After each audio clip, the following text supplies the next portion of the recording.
नमस्कार मित्रांनो, आपल्या सर्वांचं एका नवीन व्हिडिओमध्ये स्वागत आहे। महाराष्ट्रामध्ये स्थानिक स्वराज्य संस्थेच्या ज्या काही निवडणुका आहेत तर त्याचा जो काही पहिला टप्पा या ठिकाणी पूर्ण झाला आणि एकंदरीत 264 नगर परिषदा व नगर पंचायतीसाठी जे काही मतदान या ठिकाणी झालं। आता मतमोजणी होणार आणि सुमारे जसे की 1 कोटी मतदार जे त्या ठिकाणी 6042 सदस्य आणि 264 नगर अध्यक्षांची जी काही निवड करतील यासाठी 15 दिवसांपासून जी काही रणधुमाळी सुरू होती, तुम्ही सुद्धा पाहिलं, जे काही प्रचार सभा सुरू होत्या, जे काही बॅनरबाजी सुरू होती, जी काही डायलॉग बाजी सुरू होती, जो काही रुसवे फुगवे सुरू होते, या सगळ्या गोष्टी आपण पाहिलेत आणि प्रत्येक निवडणुकीला या सगळ्या गोष्टी होत असतात। त्यामध्ये काही नवीन नाही। सत्ताधारी महायुती आणि विरोधातील जसे की महाविकास आघाडी मैदानामध्ये असली तरी बहुतांश ठिकाणी महायुतीच परस्पर विरोधामध्ये असल्याचं चित्र आपल्याला पाहायला मिळालं।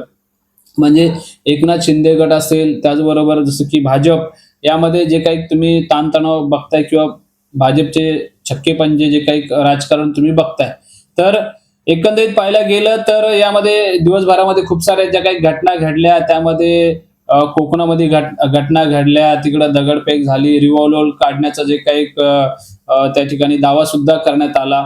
बऱ्याच अशा काही घटना घडल्या। यातील एक घटना की संतोष बांगर यांच्यावर गुन्हा दाखल झाला असल्याची जी काही माहिती समोर आली आहे आणि मिळालेल्या माहितीनुसार एकनाथ शिंदे यांच्या शिवसेनेचे जे काही आमदार आहेत संतोष बांगर यांच्यावर मतदान गोपनीयतेचा जो काही भंग केल्याप्रकरणी आज हिंगोली शहर पोलीस ठाण्यामध्ये गुन्हा जो काही दाखल झालाय। आमदार बांगर यांनी हिंगोली बाजार परिसरातील मतदान केंद्र क्रमांक 3 वर मतदानाचा जो काही हक्क बजावला, तेव्हा त्यांनी एका महिला मतदाराला ईव्हीएमचं जे काही बटन दाबण्यास सांगितलं, तसेच बाळासाहेब ठाकरे आणि एकनाथ शिंदे यांच्या नावाच्या ज्या काही घोषणा या ठिकाणी दिल्या आणि फोनचाही जो काही वापर केला। या साऱ्या कृतीचा जो काही व्हिडिओ आहे तो व्हायरल झाला होता, तुम्ही सुद्धा पाहिला असेल। निवडणूक निर्णय अधिकाऱ्यांनी या प्रकरणी चौकशी करण्याचे जे काही आदेश दिले, त्यात बांगर दोषी असल्यास गुन्हा दाखल करू अशी जी काही माहिती दिली होती। अखेर या प्रकरणात गुन्हा दाखल झाल्याचं समजतंय। या प्रकरणी जसे की मुख्यमंत्री देवेंद्र फडणवीस यांनीही बांगर यांची जी काही खरडपट्टी काढली। निवडणुकीमध्ये आपण कसे वागतोय, आपण कोणता संदेश देतोय याचा विचार केला पाहिजे असं म्हणत त्यांना एक उपदेशाचं जे काही ढोस या ठिकाणी पाजलेले आहेत। त्याचबरोबर असं की बऱ्याच अशा काही घटना घडल्या, बऱ्याच ठिकाणी बोगस मतदान सुद्धा झालं। त्यामध्ये जळगाव मधली एक घटना तुम्हाला सांगतो। जळगाव जिल्ह्यातील जामनेर मध्ये एका बोगस मतदाराला या ठिकाणी पकडण्यात आलं आणि ते कोणी पकडलं? शरदचंद्र पवार राष्ट्रवादी काँग्रेसच्या कार्यकर्त्यांनी या मतदाराला पकडलं प्रभाग क्रमांक 10 मध्ये। तर त्यानंतर दुसरी बोगस मतदानाची घटना सांगतो तुम्हाला। बोगस मतदान कुठे झालं तर शिर्डी नगर परिषद निवडणुकीमध्ये बोगस मतदान झाल्याचं समोर आलं आणि यामध्ये शोभा शिंदे या मतदानासाठी गेल्या, पण मग काय, तेव्हा त्यांचं जे काही मतदान आहे ते अगोदरच कोणीतरी केलं होतं, त्यामुळे त्यांचं जे काही मतदान आहे ते कोणी केलं असा सवाल आता विचारला जातोय।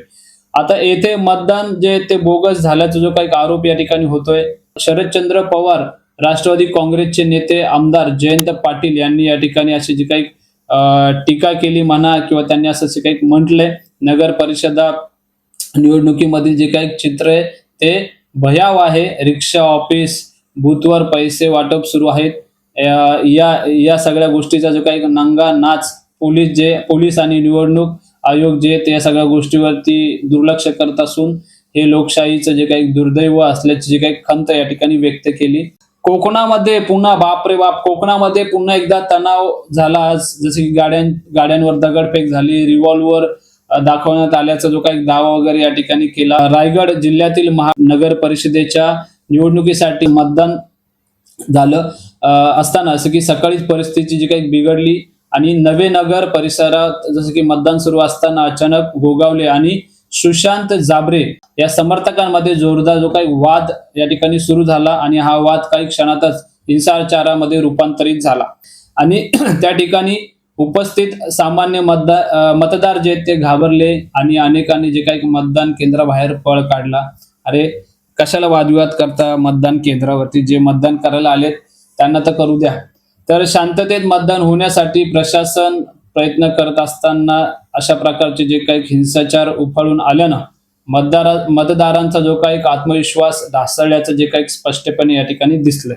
तर एकंदरीत आता या सगळ्या गोष्टी होत असताना आता बीडमध्ये तर काय तुम्हाला माहिती आहे सगळं, बीडचं बरेच जे काही नाव आहेत बऱ्याच दिवसांपासून चर्चेत येत आहे. आणि संतोष देशमुख यांच्या हत्येनंतर मात्र खूप साऱ्या ज्या काही घटना घडल्या, त्यांची जी काही हत्या आली, खूप चुकीचं या सगळ्या गोष्टी झाल्या, नव्हतं व्हायला पाहिजे. तर आपण या निवडणुकीमध्ये नेमकं काय झालं की सार्वत्रिक जी काही निवडणुकीचं जे काही मतदान शांततेत सुरू असताना बीडमध्ये मात्र निवडणुकीला गालबोट लागलं. बीडच्या गेवराईमध्ये सत्ताधारी राष्ट्रवादी काँग्रेस व भाजपचे जे काही समर्थक आहेत ते एकमेकांपुढे आले आणि त्यातून जे काही झालेला जो काही वाद आहे त्या वादातून त्यांनी एकमेकांवर दगडफेक केली. त्यामुळं मोठा जो काही तणाव या ठिकाणी निर्माण झाला. सध्या शहरामध्ये जी काही शांतता ती तणावपूर्ण शांतता आहे. गेवराई नगरपालिकेसाठी मतदान झालं. सर्वच पक्षांनी ही जी काही नगरपालिका आपल्या ताब्यात घेण्यासाठी ताकद लावली आणि त्यातून जी काही ही घटना या ठिकाणी घडली या संबंधित जी काही माहिती मिळाली त्या माहितीनुसार जसं की गेवराई नगरपालिकेसाठी मतदान सुरू असताना दुपारी अचानक सत्ताधारी राष्ट्रवादी काँग्रेसच्या पंडित गट व भाजपच्या लक्ष्मणराव पवार गटामध्ये तणाव निर्माण झाला. त्यानंतर या दोन्ही गटांनी हातघाईवर हे आले, म्हणजे धक्काबुक्की करण्यात आली आणि या सगळ्या ज्या काही गोष्टी होत झाल्यानंतर एकमेकांवर दगडफेक या ठिकाणी करण्यात आली. त्यात लक्ष्मण पवार यांच्या घरापुढे की दगडफेक करण्यात आली. तसेच गाड्यांची जी काही काच वगैरे या ठिकाणी फोडण्यात आले आणि यावेळी खबरदारी म्हणून पोलिसांनी सौम्य लाठीचार्ज या ठिकाणी केला किंवा त्यांना तो करावा लागला. या घटनेची माहिती मिळताच बीडचे पोलीस अधीक्षक नवनीत कोवत या घटनास्थळी त्यांनी धाव घेतली. ते घटनास्थळी आले, स्थितीचा जो काही आढावा घेतला. सध्या शहरामध्ये तणावपूर्ण शांतता आहे. संवेदनशील ठिकाणी पोलिसांचा जो काही मोठा फौजफाटा तैनात आहे.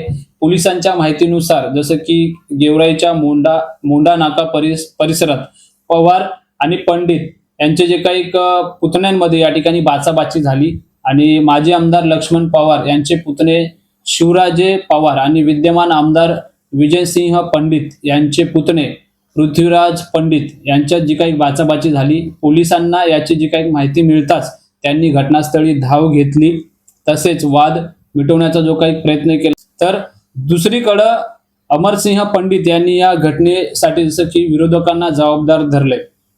ते म्हणाले, मला मागील 2 ते 3 दिवसांपासून याची जी काही कुणकुण लागली होती. शांततेत सुरू असणाऱ्या निवडणुकीत अशा प्रकारच्या जे काही घटना जे आहेत त्या घडून विरोधक लोकांच्या मनामध्ये दहशत निर्माण करण्याचं जे काही काम करणार हे मला ठाऊक होतं.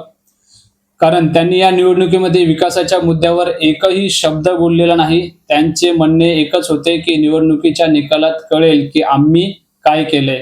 विजयसिंह यांनी आमदार झाल्यानंतर 1 वर्षामध्ये भरपूर विकासाची जी काही कामं केली. विकासाच्या मुद्द्यावरून जसं की लोकांची दिशाभूल करून त्यांचे जे काही लक्ष आहे ते दुसरीकडे घेऊन जाण्याचा जो काही हा प्रयत्न होता. मतदान अतिशय शांततेत सुरू होतं. मतदान जवळपास 50% झालं होतं. सकाळच्या घटनेनंतर शहरात कुठेही काही घडले नाही. मतदान जे ते आता मतदार जे ते बाहेर येत होते. त्याचबरोबर लोकांनी कोणत्याही दहशतीला या ठिकाणी बळी न पडता मतदानाचा जो काही हक्क आहे तो बजावला. एकंदरीत दिवसभरामध्ये ज्या ज्या गोष्टी काही झाल्या, बऱ्याच ठिकाणी जो काही हिंसाचार झाला आणि अशा वेळी पोलिसांनी त्यांचं जे काही कार्य केलं हिंसाचार थांबवण्यासाठी, शांतता प्रस्थापित करण्यासाठी, तर खास करून पोलिसांचं या ठिकाणी अभिनंदन किंवा त्यांचं जे काही कर्तव्य ते खूप चांगल्या प्रकारे करत असतात. आणि महाराष्ट्रातली जी काही कायदा सुव्यवस्था आहे ती खूप चांगल्या प्रकारे या ठिकाणी ते ठेवत असतात किंवा त्यांचा नेहमी प्रयत्न असतो की कायदा आणि सुव्यवस्था ही व्यवस्थितरित्या या ठिकाणी चालावी.